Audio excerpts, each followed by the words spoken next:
నా విద్యార్థులందరికీ పరుచూరి పాఠాలకు స్వాగతం.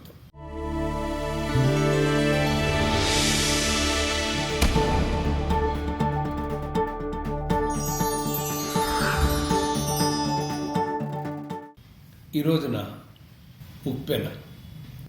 ఈ ఉప్పెన అనేటువంటి సినిమాలో కథాబీజం ఏంటి అని మనం అనుకుంటే, సామాన్యంగా కథాబీజం ఒకటే ఉంటుంది. అంతస్తు తేడాలో, కులం తేడాలో, మతం తేడాలో, గౌరవం తేడాలో ఉన్నటువంటి ఒక పిల్లవాడు వీటన్నిటికంటే అధికమైనటువంటి ఉన్నతమైనటువంటి ఒక ఇంట్లో ఉన్న ఒక అమ్మాయిని ప్రేమిస్తే ఏమవుతుంది? ఇది కథాబీజం. దీన్ని కథ వస్తువుగా మార్చుకునేసరికి మనకేమవుతుందంటే, కులం, మతం, అంతస్తు, ఎనలేని గౌరవం చాలా గొప్పవి అని నమ్మి వాటి కోసం మగాడిలాగా ఎదురొచ్చిన వాడి మగతనాన్నే తీసేయగలిగినటువంటి భయంకరమైన హృదయం ఉన్న ఒక తండ్రి సినిమా ముగిసే సమయానికి కులం, మతం, అంతస్తు, గౌరవం కంటే ప్రేమ గొప్పది అని తలదించుకోవటం ఈ కథా వస్తువు. నిజంగా ఈ సానా బుచ్చిబాబు ఈ కథ, స్క్రీన్ ప్లే, మాటలు, దర్శకత్వం అన్నీ తనే చేసుకున్నాడండి. ఈ సానా బుచ్చిబాబుని నేను ఎందుకు పొగుడుతున్నానంటేనండి, ఇంకెక్కడన్నా ఇలాంటి సీన్ ఉందో లేదో నాకు తెలియదు, కానీ పురుషత్వం మీదకి విలన్ దాడి చేయటం అనేది నా ఎరుకలో, అంటే నేను పొరపాటు పడితే నన్ను సరిదిద్ది పలానా సినిమా అంటే నాకు తెలియని భాషలో ఎక్కడన్నా ఉందో నాకు తెలియదు, కానీ నాకు తెలిసిన భాషలో, తెలుగు భాషలో నాకు అసలు గుర్తు రావట్లేదండి. ఒక యువకుడి యొక్క పురుషత్వం మీద విలన్ దాడి చేయటం అనేది తీసుకోవటం, ఆ అంశాన్ని తీసుకోవటం అనేటువంటిది ఒక అద్భుతమైన, భయంకరమైన, ధైర్యంతో కూడిన, సాహసోపేతమైన నిర్ణయం. ఆ నిర్ణయం సానా బుచ్చిబాబు తీసుకున్నాడండి. అతనికి హ్యాట్స్ ఆఫ్ అని ఎందుకు అన్నానంటే, ఆ పాయింట్తో సినిమా తీస్తే డబ్బులు వస్తాయో లేదో తెలియదండి, అందుకు. అంతేగాని ఇంత సూపర్ హిట్ చేసినందుకు కాదు. ఆ పాయింట్ మీద సినిమా తీయొచ్చా అంటే, నేను మాట్లాడాను నిన్న. ఏమయ్యా అంటే, 100 సార్లు ఆలోచించినాకే నిర్ణయించుకున్నాను గురువు గారు అన్నాడు. అయితే ఇది కొత్తదండి. కానీ అంతస్తు తేడాలో అమ్మాయిని ప్రేమించడం అనేది, ఆ అమ్మాయి జోలికి ఎవడన్నా వస్తా అంటే కొట్టడం అనేది, అది కొత్త పాయింట్ కాదండి. అంటే పాత కథలో, పాత సీసాలో కొత్త నీరు పోసాడు. తోటలో రాముడు కోటలో రాణి దగ్గరికి వెళ్ళాడు. ఎన్ని కష్టాలు పడ్డాడో అన్నీ పడ్డాడు, రాణిని తెచ్చుకున్నాడు, అయిపోయింది. అలాగే ఒక కోట లాంటి ఇంట్లోకి చంటి అనే అతను వెళ్ళాడు. ఆయమ్మని ఎవరు చూసినా కొడతారు, ఇక్కడ చూసినట్టే బన్నీలో కూడా కొడతారండి, అలా కొడతారు, చంటిలో కొడతారు. అంటే కొన్ని ట్రీట్మెంట్లో తెలియకుండా కొన్ని పోలికలు అలా వస్తూ ఉంటాయండి. మనం తప్పదు, ఎందుకంటే ఆ కథను అలాగే రాయాలి. కాబట్టి అవి పోలికలని మనం అనలేము. ఈ కథలో అయినా అలా కొడతారు, ఆ కథలో అయినా. ఎందుకంటే అబ్బాయి అమ్మాయి ప్రేమించుకున్నారు అంతస్తు తేడాలు అంటే అవి జరగకుండా ఉండవు. కానీ దానిలో ఈ 3 తేడాలతో అతను ఏం చేశాడు అనే దాన్ని ఇందాక చెప్పినట్టుగా దాని మీదకి దాడి చేయటం అనేది కొత్త పాయింట్తో అల్లాడు. కాబట్టి పాత కథ కొత్త నేరేషన్తో, కొత్త కథనంతో మీ దగ్గరికి వచ్చేసింది. ఇది ముందు సానా బుచ్చిబాబుకి మార్కేస్తారు. ఇందులో 4 పిల్లర్స్ అండి. 1 సానా బుచ్చిబాబు, 2 పంజా వైష్ణవ్ తేజ్, 3 కీర్తి శెట్టి, 4 దేవిశ్రీ ప్రసాద్. ఈ 4 4 స్తంభాలయ్యారు. అయితే సాయి చంద్రులు అంటాడు మనం తక్కువ చేయలేవండి. వాళ్ళందరూ కూడా ఇంటి కప్పులాగా నిలబడి చక్కగా ఎండ తగలకుండా, వర్షం పడకుండా కప్పు ఎలా కాపాడుతుందో, ఇందులో ఎప్పుడు కథనం మొదలైన ఆ కథనాన్ని కాపాడుకుంటూ వచ్చినాయి ఆ పాత్రలన్నీ. ఇంకొకటి, ఇతని కథనం గురించి మెచ్చుకోవాల్సింది ఏంటంటేనండి, ఓపెనింగ్ సీను ఇతను ఆ సముద్రం ఒడ్డున ఒక అతను అలా బొక్కబోర్లుగా పడిపోయి ఉన్నాడు. బ్రతికి ఉన్నాడో చనిపోయి ఉన్నాడో మనకు చెప్పలేదు. మనకు ముందేం భయం వేస్తుందంటే అమ్మ చంపేశాడు కామోడు అన్న టెన్షన్తో ఆ నేరేషన్ అంతా మనం బిక్కు బిక్కు బిక్కు బిక్కు బిక్కుమంటా చూస్తూ ఉంటాం. పైగా అక్కడ ఎవరు వాయిస్ వేసాడండి? విలన్ వాయిస్ ఓవర్ వేసాడు. అంతరాల్లో వస్తే ఇలాగే జరుగుతుంది అని. అంటే ఇలాగే జరుగుతుందంటే చంపేశాడనే మనం అనుకుంటాం. అక్కడ కూడా డైరెక్టర్కి మళ్ళీ ఒక అద్భుతమైన మార్క్.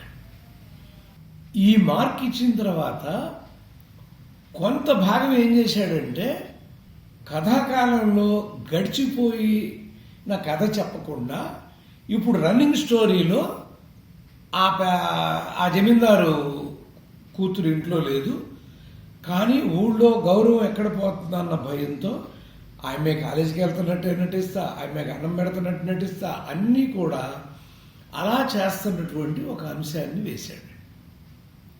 వేసిన తర్వాత అంటే 2002లో అని మొదలెట్టాడు. తర్వాత ప్రస్తుతం అని సముద్రం ఒడ్డున లెటర్స్ వేశాడు. అంటే అక్కడి నుంచి రన్నింగ్ టైము మళ్ళీ వచ్చింది. అంటే ఏంటి, ఇది కూడా మనకు ఫ్లాష్ బ్యాకే చెప్తున్నాడండి తెలివితేటలతో. ఒరిజినల్ ఏంటి, ఈ జరిగిపోయిన కథ అంతా కూడా 6 మాసాల క్రితం జరిగిన కథని తిప్పి తిప్పి తిప్పి తిప్పి చెప్పి లాస్ట్లో అక్కడి నుంచి మళ్ళీ రైల్లో నుంచి ఆ కథానాయకుని వీళ్ళని తీసుకొచ్చేసిన తర్వాత మాత్రమే ప్రజెంట్ స్టోరీ నాటకీయ దృష్టికోణంలో నడిచిందండి. మిగతాదంతా కూడా అంటే ఉత్తమ పురుష దృష్టికోణం. ఎవరు గుర్తు చేసుకున్నారు, ఒకసారి హీరో గుర్తు చేసుకోవచ్చు, అక్కడ పడి అదర్ పాయింట్ ఆఫ్ వ్యూలో వేసాడని తెలియదు. లేదు విలన్ గుర్తు చేసుకోవచ్చు, అమ్మాయి ఎక్కడ ఉందని అమ్మాయి పాయింట్ ఆఫ్ వ్యూలో కూడా మనం చేసుకోవచ్చు. అలా ఇద్దరు పక్షాన కూడా ఇద్దరు ప్రధాన పాత్ర, కథానాయకుడి పాత్ర, కథానాయిక ఒక్కొక్క చోట ఒక్కో రకంగా అలా నడుపుకుంటా ఒక అద్భుతమైన కథా వస్తువుని నడిపేళ్ళాడు. ముందు సాహసం ఏంటండి, సముద్రం ఒడ్డున ఒక మత్స్యకార కుటుంబం అయి ఉంటుందండి. అది కులాలు చెప్పరా ఎక్కడా కూడా. జాలయ్య, ఆసి ఇలా పేర్లు చెప్పారు తప్ప, అంటే వాళ్ళు వలలేసి పట్టుకుంటున్నారు కాబట్టి అగ్నికుల క్షత్రియులు అని మనం అనుకోవాలి. వీళ్ళ కులం కూడా చెప్పలేదండి. కానీ చిన్న ఉప్పు అందించాడు ఒక్క చోట. ఆ అటెండెన్స్ పిలిచే చోట కోటగిరి సంగీత, కోటగిరి అన్నంత మాత్రాన్ని మనం కులం అంచనా వేయలేమండి. ఇప్పుడు మా ఇంటి పేరు పరుచూరి, నాకు తెలిసి 11 కమ్యూనిటీల్లో ఉందండి. నాకు తెలిసి ఇంకా మరి ఇంకెన్ని కమ్యూనిటీల్లో ఉందో నాకు తెలియదు. నాకు తెలిసి 11 కమ్యూనిటీల్లో. మరి అలాగే కోటగిరి అనేది కూడా అన్ని కమ్యూనిటీల్లో. కాకపోతే చెప్పింది ఏంటంటే అతను ఒక జమీందారు. ఆ జమీందారు కూతుర్ని సముద్రం ఒడ్డున ఉండేటువంటి ఒక పేద పిల్లాడు ప్రేమించాడు. ఆ ప్రేమలో పట్టానికి కూడానండి ఎన్ని జాగ్రత్తలు తీసుకున్నాడో ఇతను చెప్తాను మళ్ళీ మీకు. ఫస్ట్ ఆ అమ్మాయి ఇతను ఎంక చూడగానే గబిక్కిని తొందరపడి నేనేదో పేదవాడిని, సముద్రం ఒడ్డున బతికేవాడిని, నా గురించి ఆ అమ్మాయి ఎందుకు ఆలోచిస్తుంది అని ఫ్రెండ్ని అడిగాడు. ఆ తర్వాత తండ్రిని అడిగాడు. ఆ తండ్రి ఏం చెప్పాడంటే నాకు వలలేదని, అంటే అక్కడ కూడా అంతరాలండి. వల లేనివాడికి కూడా పిల్లనివ్వట్లే. అక్కడ కూడా చాలా తెలివితేటలతో వర్కౌట్ చేశాడు. మీ అమ్మని ఎవరన్నారా, మీ అమ్మ కోసం అప్పు చేసి వాళ్ళకు అనుకున్నాను నేను.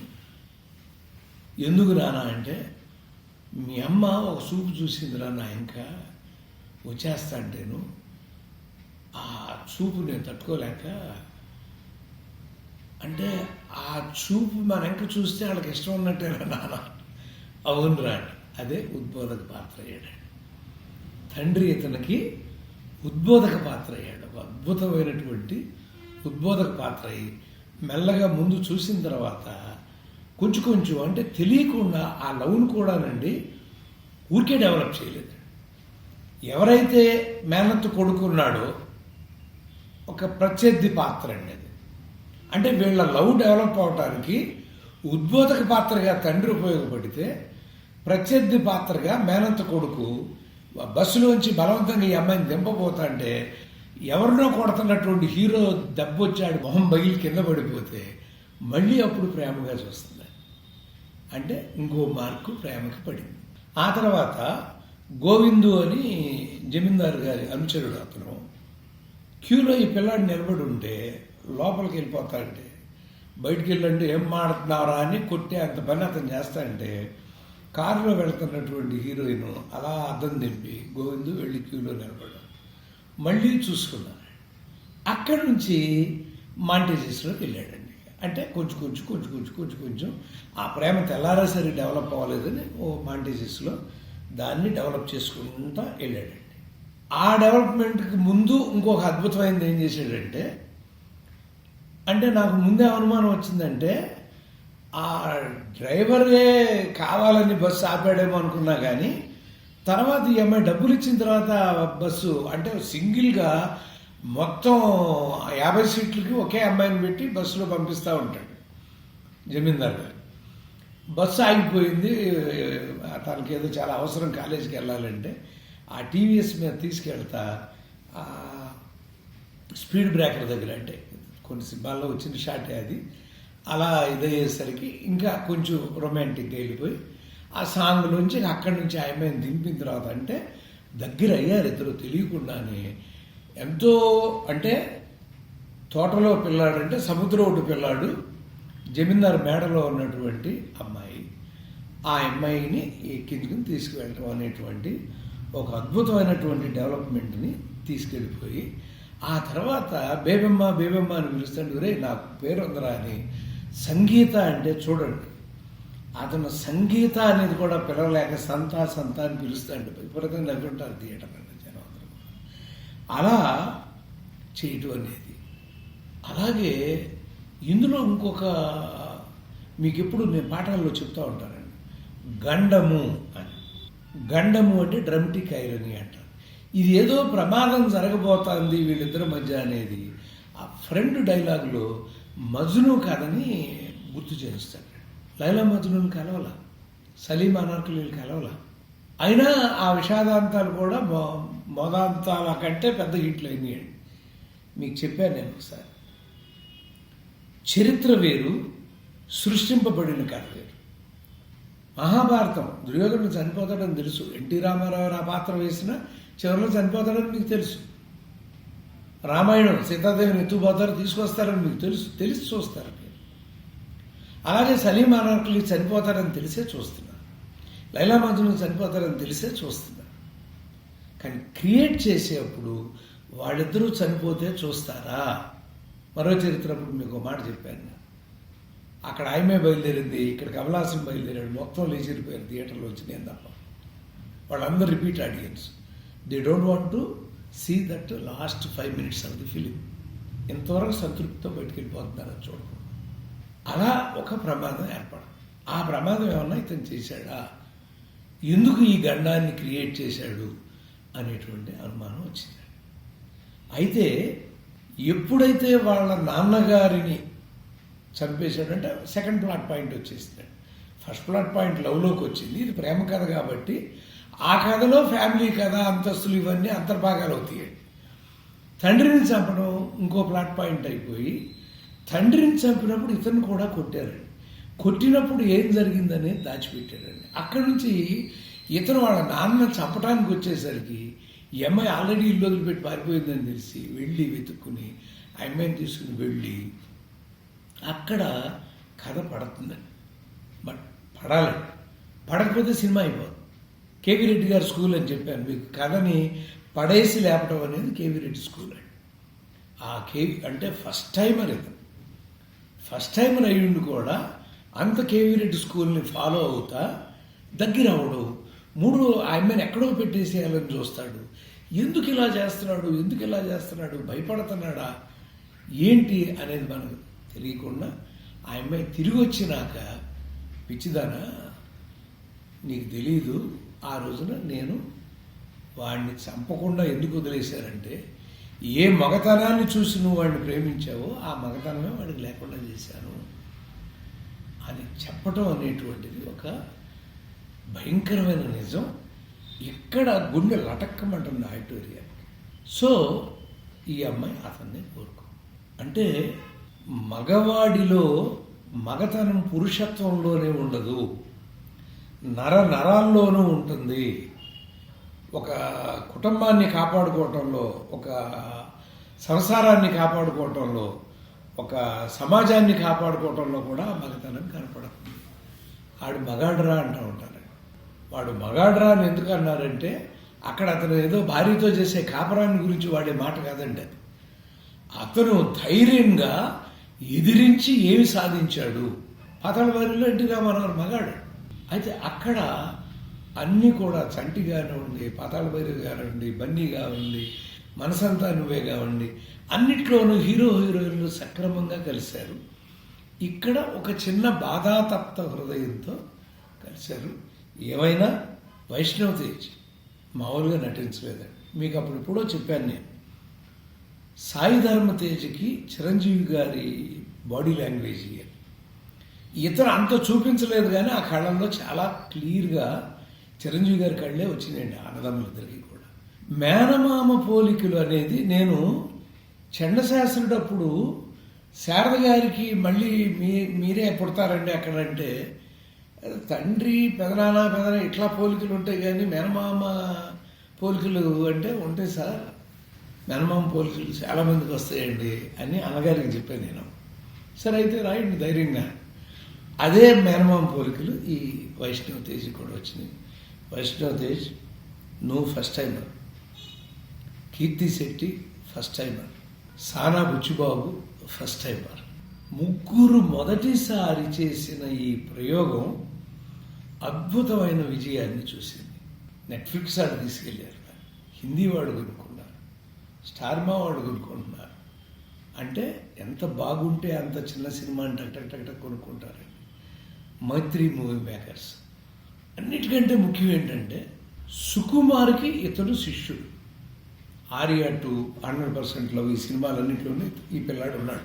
ఒకటే మాట సానా బుచ్చిబాబు నీ గురించి, మాకు ఇంకొక సుకుమార్ దొరికాడు, ఇంతే, సింపుల్ వర్డ్ నీ గురించి చెప్పేప్పుడు.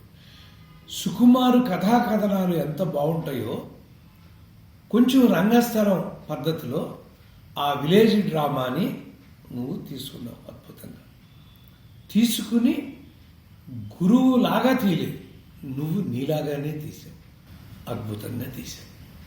కాబట్టి మీ అందరికీ కూడా మైత్రి మూవీ మేకర్స్కి, సానా బుచ్చిబాబుకి, దేవిశ్రీ ప్రసాద్కి, వైష్ణవ్ తేజ్కి, కీర్తి శెట్టికి అందరికీ శుభాకాంక్షలు తెలియజేస్తూ 11th అవర్లో చర్చించనే ఉన్నాయండి. నాకు అనిపించింది, ఊరికే చెప్తున్నా.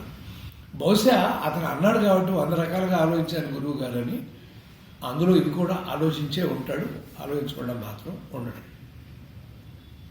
ఫస్ట్ బేబీ ఉన్నట్టు నాటకం ఆడినటువంటిది అక్కడ పెట్టకుండా వాళ్ళు అక్కడికి వెళ్ళిపోయినప్పుడు వెతుకుతున్న చోట పెట్టుంటే బాగుండేదేమో అనేది ఒక పాయింట్. నెంబర్ 1. నెంబర్ 2, నాన్న నేను అతనితో ఆ రోజున కలిశాను అని చెప్పి, కలిసిన ఈ శరీరాన్ని, మలినమైన శరీరాన్ని ఎవడికిస్తావు నువ్వు, నేను వాడి దగ్గరికి వెళ్ళిపోతాను, వాడి దగ్గర నువ్వు చెప్పింది లేకపోయినా సరే అని వెళ్ళిపోతే తండ్రి అలౌ చేస్తే వచ్చేసింది.